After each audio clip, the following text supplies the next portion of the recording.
मित्रांनो, सर्व शेतकऱ्यांसाठी मोठी खुशखबर आलेली आहे. महाराष्ट्राचा अर्थसंकल्प मांडत असताना माननीय मुख्यमंत्री श्री देवेंद्र फडणवीस यांनी शेतकऱ्यांच्या कर्जमाफीची घोषणा केलेली आहे. त्याबाबत देवेंद्र फडणवीस काय म्हणाले, चला पाहूया. आम्ही राज्यातील शेतकऱ्यांसाठी कर्जमाफी योजना राबविण्याचे आश्वासन दिले होते. त्याकरिता समिती गठीत केली आहे.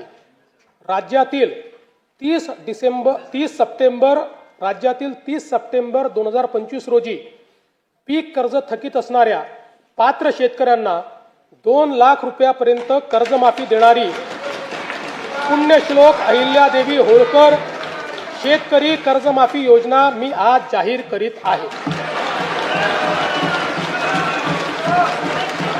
नानाभाऊ, ऐकायचं एक मिनिट.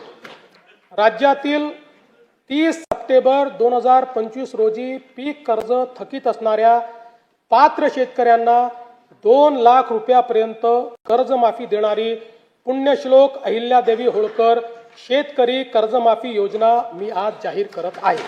असेच नवनवीन माहितीपूर्ण व्हिडिओ पाहण्यासाठी आपल्या चॅनलला सबस्क्राईब करा आणि इंस्टाग्रामवर पाहत असाल तर फॉलो करायला विसरू नका. धन्यवाद.